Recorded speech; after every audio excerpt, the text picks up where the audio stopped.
이 시간 우리 하나님의 말씀은 누가복음 19장입니다. 누가복음 19장 1절 말씀부터 10절 말씀까지 제가 봉독해 드리도록 하겠습니다. 1절부터 19절 말씀이 되겠습니다. 예수께서 여리고로 들어가 지나가시더라. 삭개오라 이름하는 자가 있으니 세리장이요 또한 부자라. 그가 예수께서 어떤 사람인가 하여 보고자 하되 키가 작고 사람이 많아 할 수 없어 앞으로 달려가서 보기 위하여 돌무화과 나무에 올라가니 예수께서 그리로 지나가시게 되밀어라. 예수께서 그곳에 이르사 쳐다보시고 이르시되 삭개오야 속히 내려오라. 내가 오늘 네 집에 유하여야 하겠다 하시니 급히 내려와 줄과하며 영접하거늘 무사람이 보고 수근거려 이르되 저가 죄인의 집에 유하로 들어갔도다 하더라. 삭개오가 서서 주께 여짜오되 주여 보시옵소서. 내 수의 절반을 가난한 자들에게 주겠사오며 만일 누구의 것을 속여 빼앗은 일이 있으면 내 갑절이나 갚겠나이다. 예수께서 이르시되 오늘 구원이 이 집에 이르렀으니 이 사람도 아브라함의 자손이미로다. 인자가 온 것은 잊어버린 자를 찾아 구원하려 함이니라. 아멘. 할렐루야. 자, 우리 옆에 있는 분들과 하나님 우리와 함께 하십니다. 인사하겠습니다. 하나님 우리와 함께 하십니다. 할렐루야. 사람이 죽어서도 피할 수 없는 게 세금이라고 이야기를 합니다. 사람은 태어나면서부터 죽을 때까지 각종 세금을 내야 합니다. 마치 요람에서 무덤까지. 우리는 세금에서부터 자유로울 수가 없다는 겁니다.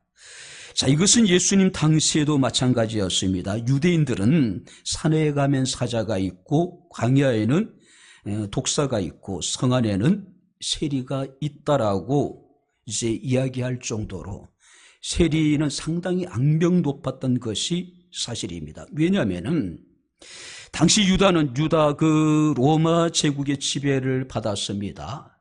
로마로부터 부과된 세금을 담당하는 사람들이 이제 세리들이었죠. 이 세리들은 일정하게 부과된 세금 이외의 것을 이제 부과해서 착복하는. 자, 그러다 보니까 유대인들에게 있어서 이 세리는 바로 매국노와 같은 존재들이고 자신의 민족의 여러분들이 고열을 빨아서 살아가는 흡혈귀와 같은 그런 존재로 여겨졌습니다. 자, 그렇기 때문에 유대인들은 길을 가다가 독사와 세리를 만나면은 먼저 세리를 죽이겠다 할 정도로 세리에 대한 증오는 그야말로 상상을 초월할 정도였습니다. 자, 오늘 우리가 본문 2절 말씀을 보게 되면은 삭개오라 이름하는 자가 있으니 세리장이요 또 부자였다. 자, 그런데 이 삭개오는 바로 여리고 성의 세리장이었습니다. 당시 여리고 성은 바로 최고의 상업 도시 가운데 하나였습니다. 자, 하나님의 낙원이라고 하는 뜻을 가지고 있었는데 상당히 규모가 큰 그 국제 도시에 준하는 그런 도시라고 이야기할 수 있습니다. 땅은 비옥했고 농사는 잘 되었고 종려나무 숲이 울창했고 당시 향유 생산지로 유명한 지역이었습니다. 교통의 중심지였고 국제무역의 중심지였고 경제적인 부를 누리고 있었던 그런 화려한 도시였습니다. 그런데 이런 도시의 세리장이었다. 바로 이것은 삭개오가 얼마나 대단한 인물인가를 지금 보여주고 있습니다. 자, 그래도 불구하고 이 삭개오는 전혀 행복하지 않았습니다.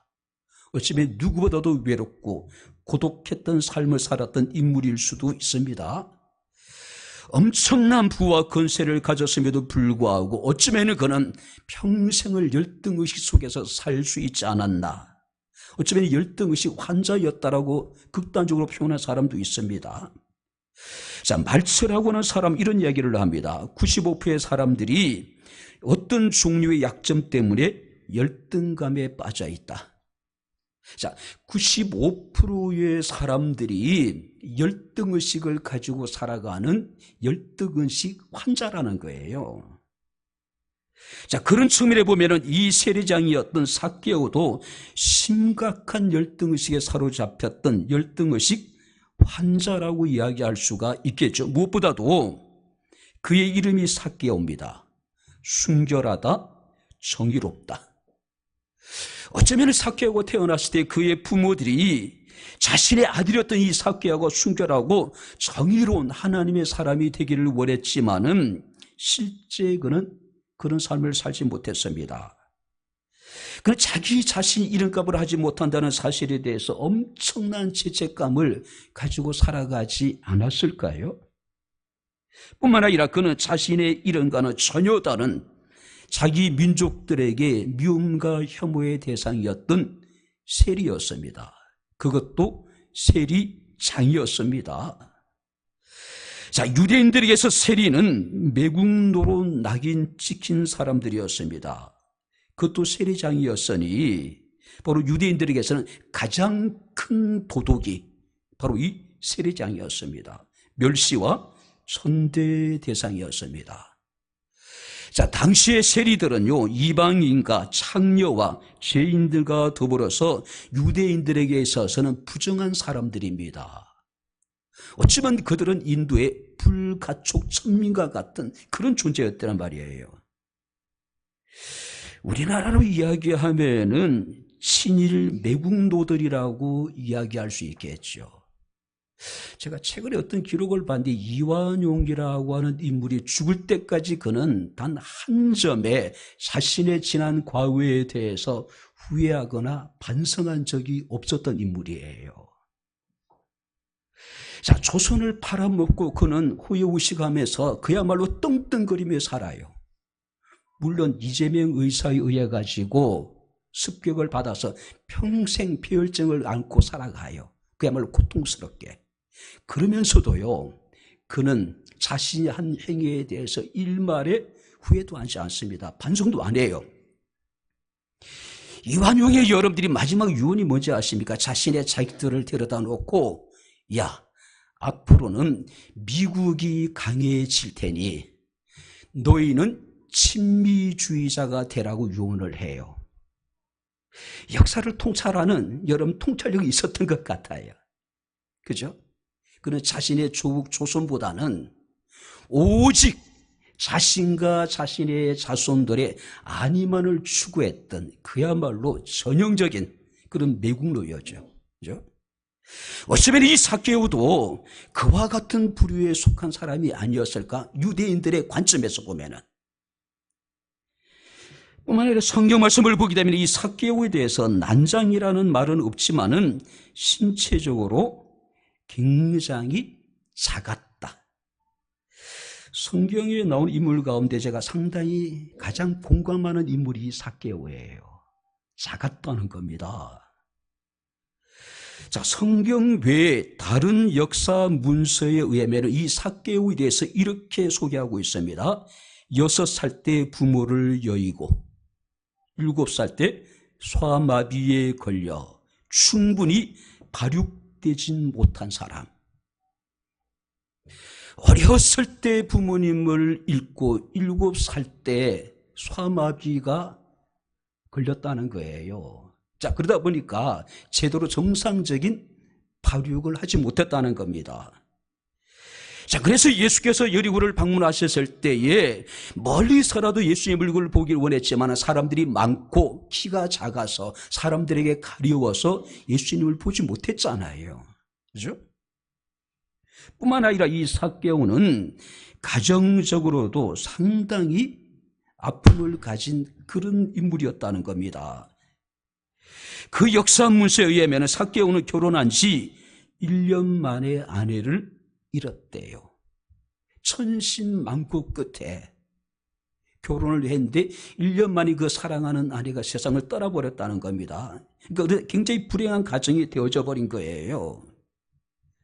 자, 뿐만 아니라 이 삭개오는 지금까지 겪었던 모든 불행보다는 그를 더 힘들게 만들었던 것은 동족으로부터의 여러분들이 미움입니다. 냉대를 받고 멸시를 받고 철저하게 소외된 삶을 살았던 그런 인물이었다는 겁니다. 자, 당시에는 이 유다에는요, 열심당원이라고 하는 굉장히 극우적인 민족주의자들이 있었습니다. 어쩌면 우리 일제시대에 의열단이라는 여러분들이 독립운동 단체가 있었잖아요. 김원봉 선생님의. 근데 이 의열단이 하는 일이 뭐냐 하면은 조선 총독부라든지 여름 식민정책과 관련된 기관들을 파괴하는 일을 합니다. 그 요인들을 암산하는 일을 해요. 그러니 여러분들이 그러니까 친일파들이 얼마나 여러분들이 이 의열단에 대한 두려움을 가지고 있었을까요? 그죠? 어쩌면 이 열심당원들에게 있어서는 이 삭개오는 제거의 대상이에요. 암살의 대상이었다는 겁니다. 그러니 삭개오 여러분들의 하루하루의 삶이 얼마나 여러분들이 긴장 연속이었을까요? 그죠? 자, 이 삭개오는 정통 유대인들에게 있어서는 이제 아브라함의 자손이 될 수 없는, 정통 유대인들의 관점에 봐서는 도무지 구원을 받을 수 없는 그런 존재로 여겨졌습니다. 근데 그가 예수님을 만났어요. 예수께서 그 집에 구원을 선포하십니다. 이 사람도 아브라함의 자손이라고 그를 인정을 하셔요. 그래서 오늘 구원이 이 집에 이르렀으니 이 사람도 아브라함의 자손이라고 말씀을 하고 있습니다. 오늘 우리는 이 삭개오하고 구원을 받는 과정은 우리에게 많은 것을 생각하게 합니다. 바로 여러분들이 이 삭개오의 구원과 우리의 구원을 함께 다시 한번 생각해 보면서 이 시간 함께 은혜를 나누는 시간을 갖도록 하겠습니다. 자, 먼저 우리 한번 3절, 4절 말씀을 우리 다시 한번 여러분들이 같이 읽겠습니다. 그가 예수께서 어떠한 사람인가 하여 보고자 하되 키가 작고 사람이 많아 할 수 없어 앞으로 달려가 보기 위하여 돌무화과 나무 위에 올라가니 이는 예수께서 그리로 지나가시게 되밀어라. 그가 예수께서 어떠한 사람인가 하여 보고자 하였다. 키가 작고 사람이 많아서 예수를 볼 수 없어서 앞으로 달려가 보기 위하여 돌무화과 나무 위에 올라갔다. 자, 예수님을 보고자 하는 삭개오의 마음이 잘 표현되어져 있습니다. 자, 여기서 보고자 하되, 이 의미는요, 단순한 호기심을 나타내는 게 아닙니다. 자, 유명 인사를 보고자 하는 군중 심리를 나타낸 것도 아닙니다. 헬라의 문법적으로 보게 되면 여기서 보고자 한다는 이야기는 미완료 과거형이에요. 무슨 얘기냐면은 오랜 시간 동안에 예수님을 그리워했다는 이야기입니다. 예수님을 보고 싶어 했다는 이야기예요. 그러던 차에 그에게 기회가 찾아왔습니다. 1절 말씀을 보게 되면 예수께서 여리고를 들어가 지나가시더라. 이제 예수께서는 여리고를 빠져나가는 시점에 오늘 이 사건이 벌어진 거예요. 예수께서는 들어가 지나가시더라. 자, 예수께서 지금 여리고에 들어가서 이제 여리고를 지나가시려고 하는 그런 상황입니다. 자, 역사의 주인이신 예수께서 지금 지나가고 계십니다. 누군가에게는 대단한 기회가 될 수 있는 그런 시간이었습니다. 이 삭개오에게 있어서는요, 이 시간은 놓칠 수 없는 시간입니다. 놓칠 수 없는 자신에게 주어진 기회예요. 혹자는 이야기합니다. 기회는 세상의 어떤 자원보다도 중요한 것이다. 그래서 여러분들이 빅토르 위고라는 사람 이런 이야기를 합니다. 인간이 사용할 수 있는 모든 자원 가운데 가장 강력한 자원은 기회라는 자원이다. 세상에는 수많은 자원이 있는데 그 수많은 자원 가운데 가장 강력한 자원이 뭐냐면은 우리에게 주어진 기회라고 하는 자원이라는 거예요. 인생에 성공하는 사람들은요, 바로 자신에게 주어진 이 기회라고 하는 자원을 잘 선용하는 사람들이라는 거죠. 붙잡은 사람들이라는 것이죠. 아마 이 삭개오는 이미 자신과 같은 세리였던 마태가 예수님의 부르심을 받고 예수님의 제자 가운데 한 사람이 되었잖아요. 자, 이 세리들은 혐오의 대상입니다. 증오의 대상이에요.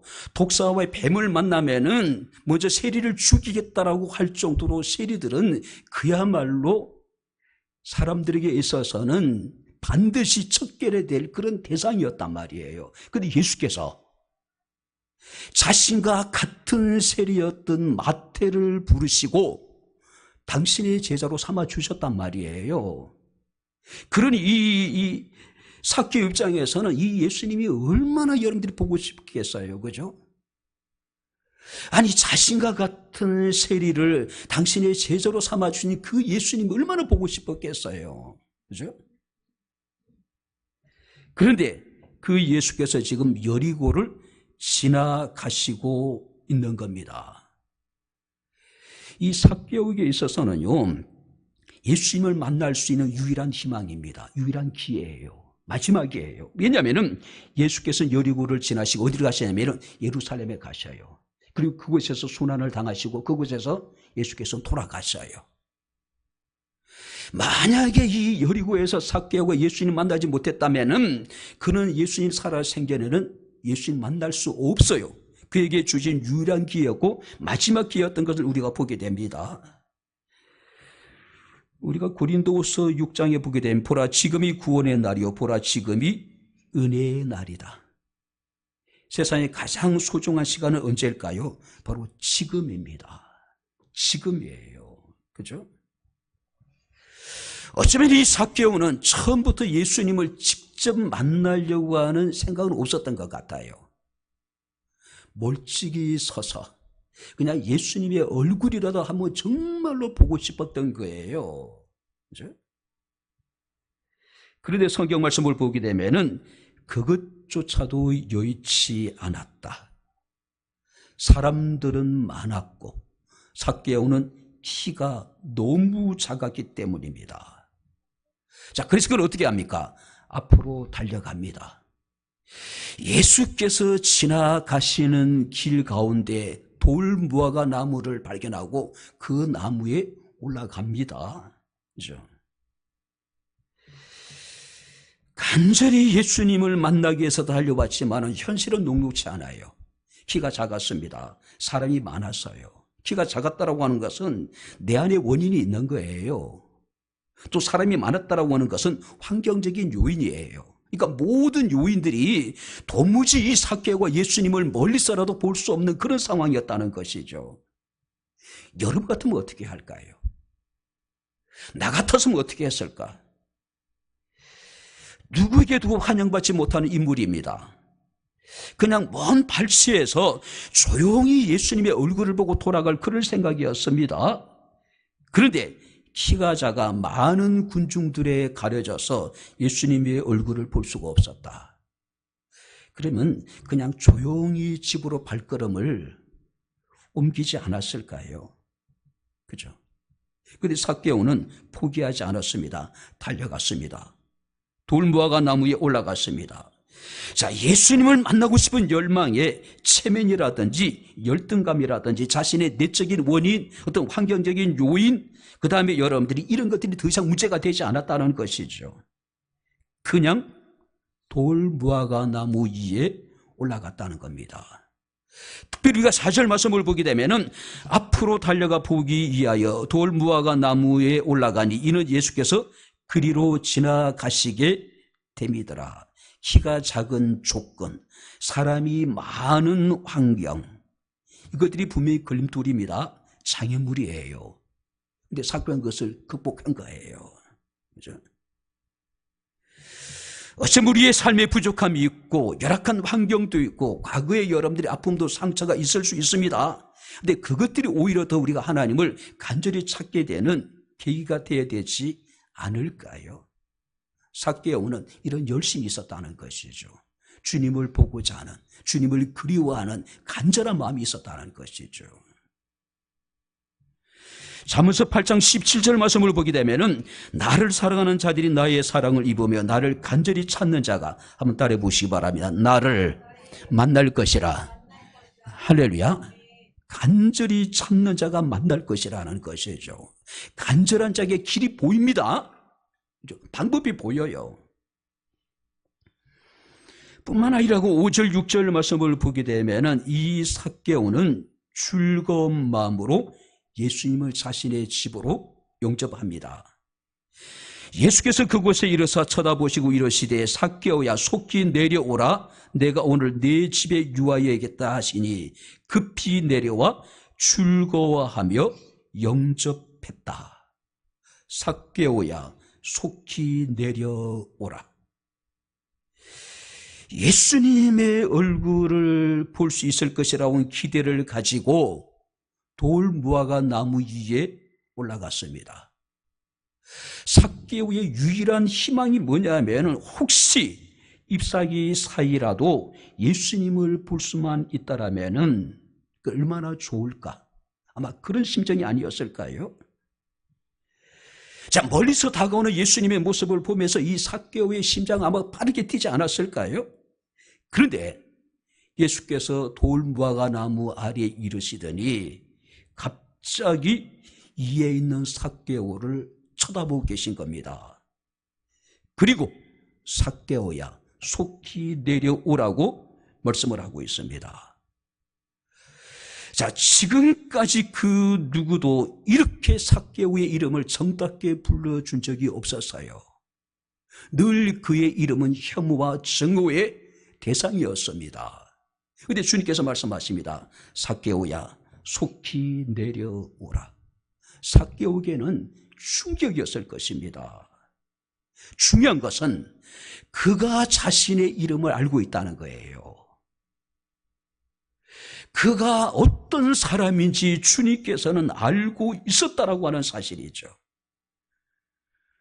오늘도 우리를 사랑하시는 주님께서 우리 한 사람 한 사람의 이름을 부르고 계신다는 사실을 믿으시길 주 이름으로 축원합니다. 주님이 우리의 이름을 안다라고 하는 의미는 어떤 의미일까요?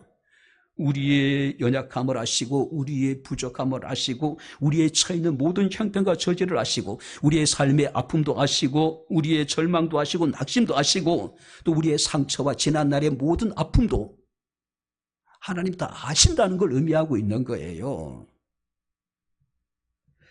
특별히 주님께서 말씀하십니다. 삭개오야 속히 내려오라. 그는 지체하지 않았습니다. 생각하고 머뭇거리지도 않았습니다. 성경을 보니까 급히 내려와 출고하며 영접하거늘. 아마 미끄러지듯이 아마 내려오지 않았을까요? 그래서 급히 내려왔다는 얘기는 즉시 곧바로 빨리 내려왔다는 것이죠.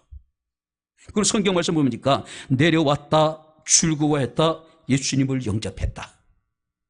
순간적인 결단이에요. 오늘 여러분들이 신앙의 가장 중요한 요소 가운데 하나가 결단하는 겁니다. 생각해보고 검토해보고 연구해서 결정해야 될 일도 있습니다. 자, 그런가 하면은 급히 속히 결단해야 될 일도 있다라고 하는 것이죠. 지금 삭개오에게 필요한 것은 생각해보고 검토해보고 연구해보고 예수님을 자신의 집으로 영접하는 것이 아니라 속히 내려와서 결단하고 영접하는 것이었다는 것이죠. 북두로 미고는 이런 이야기를 합니다. 형식에는 간결함을, 생각에는 정확성을, 삶에는 결단력을. 어쩌면 이 삭개오는 가감한 결단력을 내린 겁니다. 급히 내려왔다, 출고했다, 그리고 예수님을 영접했다. 오늘 이 시간 우리가 결단해야 될 시간이 아닐까요? 바로 예수님 우리 마음속에 영접하는 결단이 우리에게 있어야 된다는 것이죠. 그렇죠? 바로 여러분들이 삭개오의 모습을 통해 우리가 느낄 수 있는 것은 급히 내려왔다, 그리고 출고했다, 그리고 예수님을 자신의 집으로 영접했다. 세 가지 동사가 반복해서 지금 사용되어 주고 있는 거예요. 이런 결단이 우리에게 있게 되기를 주 이름으로 축원합니다. 이런 결단이 있어야 되겠죠.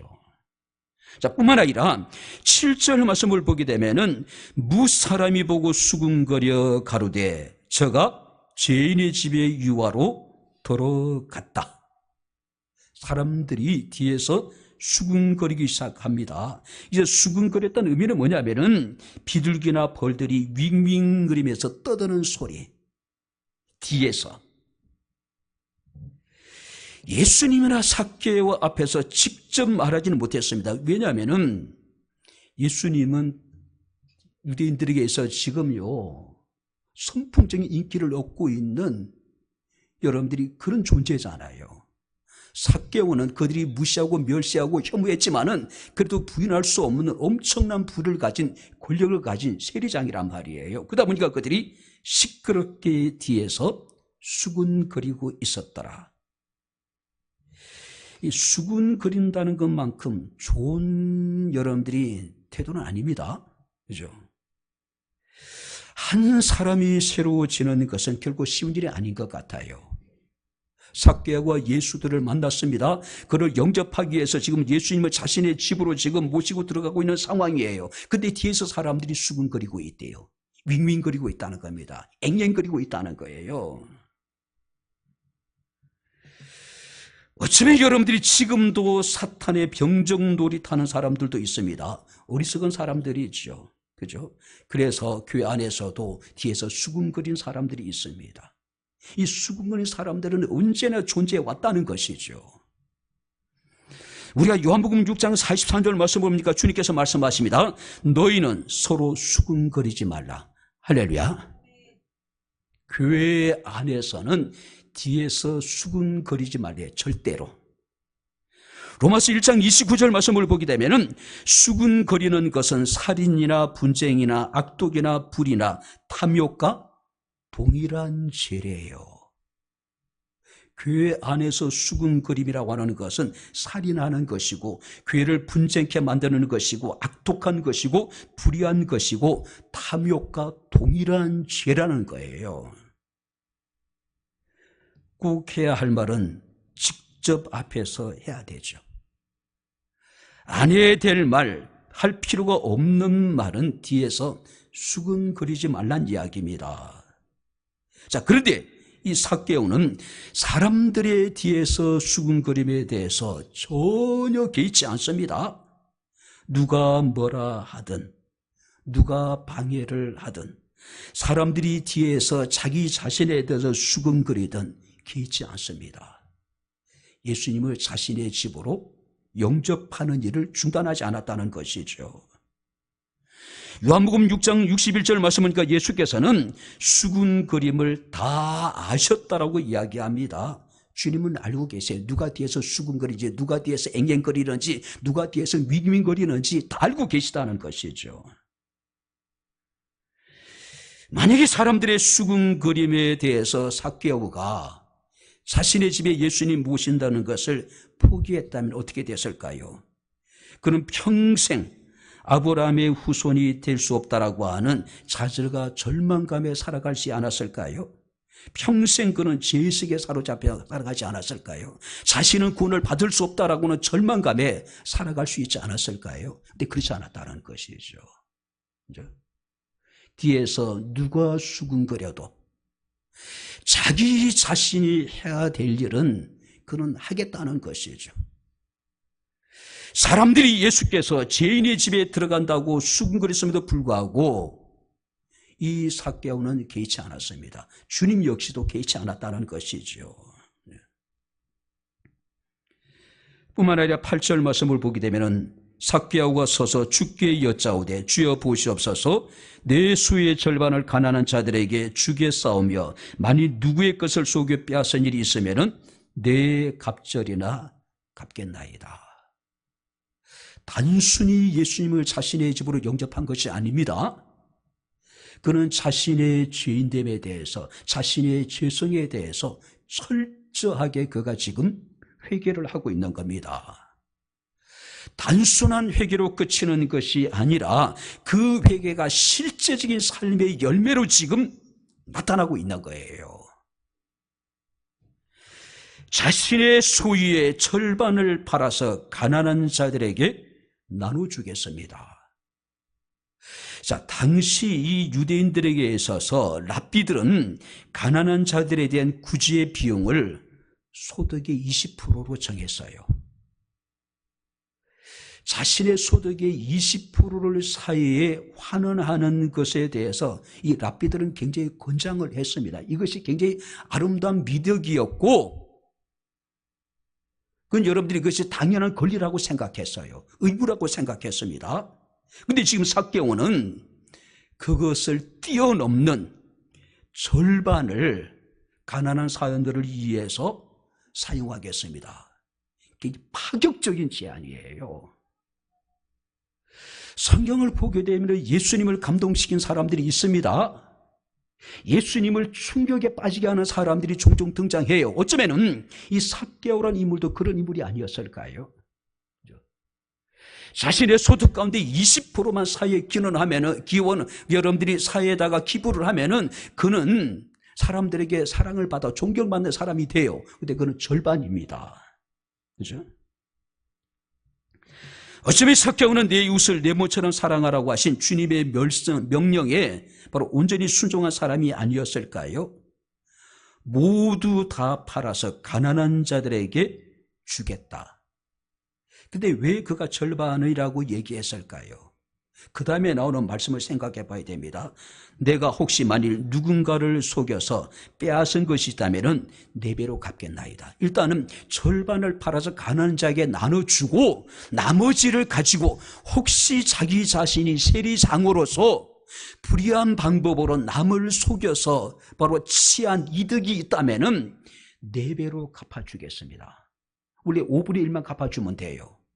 4배로 갚아주겠다라고 하는 것은 자신의 전부를 다 자신이 혹시라도 속여서 불의한 방법으로 얻은 이익을 갚아주겠다는 거예요.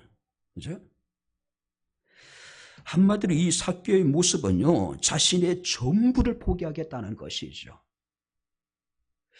그렇게 매국노로 자기 동족의 고요를 빨아서 자신의 이익을 추구하는 흡혈귀와 같은 그런 소리를 들으면서 제가 모아놨던 모든 것들을 예수님 만나는 순간에 다 포기하는 겁니다. 내려놓는 거예요.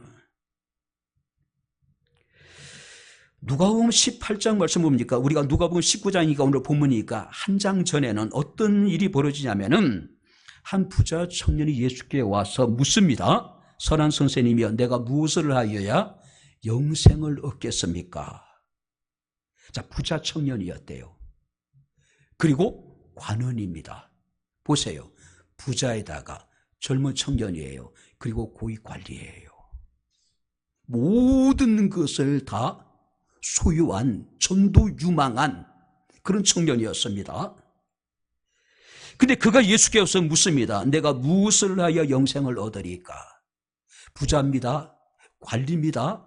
그리고 젊은 청년이에요. 근데도 그 마음속에 뭔가 영생에 대한 간절한 여러분들이 그런 열망이 있었어요. 그래서 예수님을 찾아왔어요.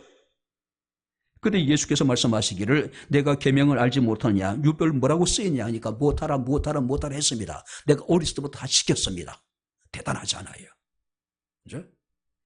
그때 예수께서 청년을 사랑하시 이런 말씀하십니다. 내게 한 가지 부족한 것이 있으니 내 소유를 팔아서 가난한 자에게 나눠주고 나를 쫓아라. 그때 그 부자 청년이 어떻게 합니까? 그 청년이 부자인 고로 말씀을 듣고 근심하며 돌아가니라. 그는 기독교 역사의 어디에도 다시는 그 이름이 기록되지 않습니다. 그러니까 다시 돌아왔다는 이야기가 없어요. 삭개오는 달랐습니다. 기쁘게 주님을 맞이했고 기쁨으로 자신의 모든 것을 다 내려놓은 겁니다. 우리가 돈을 버는 것도 중요하겠지만은요, 우리가 그것을 어떻게 우리가 사용하느냐는 어쩌면 더 중요하죠. 그죠? 도대체 무엇이 삭개오를 이렇게 변화시켰을까요? 이 변화에 대한 유일한 설명은 이겁니다. 삭개오가 예수님을 만났다는 겁니다. 그리고 예수님을 영접했다는 거예요. 도무지 평생을 그가 이루는 엄청난 부를 다 포기할 수 있는 그 여러분 이유가 뭐였냐는 것이죠. 어떤 여러분들이 그 설명이 이어지지 않습니다. 단지 그가 예수님을 만났다는 것이고 예수님을 영접했다는 것이 그 이유예요. 복음은 윤리와 도덕을 능가하는 것이라고 이야기를 합니다. 결국 뭡니까? 예수님을 만나야 된다는 것이죠. 예수님을 영접해야 된다는 것이죠. 진정한 회개라고 하는 것은 하나님께 돌아오는 전인격적인 행위라고 이야기를 합니다. 다시 말해서 잘못을 깨닫고 그것을 고백하고 그리고 뉘우치는 겁니다. 그리고 근본적으로 삶의 변화를 통해서 회개의 열매를 맺을 때에 회개는 완성되어지게 됩니다. 그런데 오늘 우리에게 회개는 뭡니까? 후회하는 감정, 반성, 뉘우침, 이건 회개가 아니에요. 회개는 한 걸음 더 나아가서 실제적인 삶을 통해서 그 회개의 열매가 나타나야 돼요. 그런데 이 삭개오게는 그 열매가 나타나고 있는 거예요. 단순간에 예수님을 만나고 예수님을 자신의 마음에 영접하는 순간에 그는 이미 그에게는 회개의 열매가 나타나 버린 거예요. 그렇죠? 마틴 루터는 그런 얘기를 합니다. 진정한 회개는 지갑이 회개하는 것이래요. 진정한 회개라고 하는 것은 우리가 반성이나 후회가 아니라 우리 지갑이 회개하는 것이, 이거 진정한 회개라는 거죠. 지갑이 회개하는 것이 바로 회개의 열매라는 것이죠. 그죠? 삭개오는 자신의 주머니를 완전히 비웠습니다. 바칠 것은 바치고 베풀 것은 베풀고 갚을 것은 갚고, 이것이 삭개오에게 나타난 회개의 열매라는 것입니다. 이제 말씀을 마치도록 하겠습니다. 우리가 9절 말씀을 주목해 봐야 됩니다. 예수께서 이르시되 오늘 구원이 이 집에 이르렀으니 이 사람도 아브라함의 자손이미로다. 삭개오는 자신의 회개를 구체적으로 고백했습니다. 그리고 회개의 열매를 주님 앞에 나타내었어요.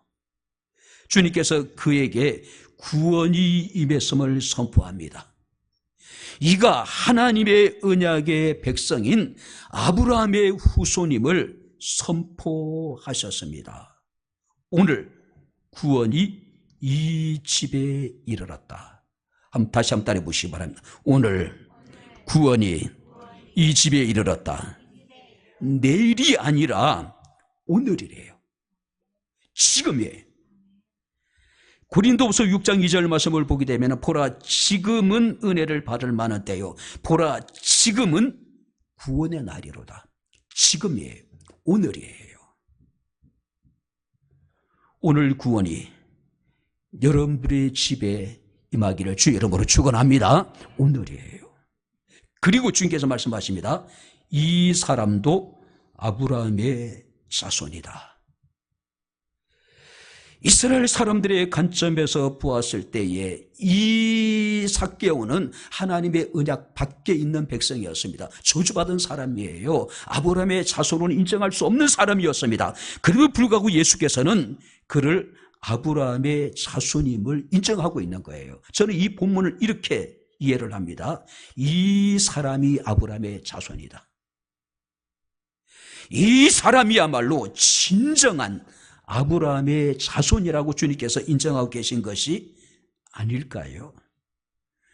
기독교의 구원의 사건은 오랜 세월을 두고 사람을 변화시키고 그를 구원하는 점진적인 사건이 아닙니다.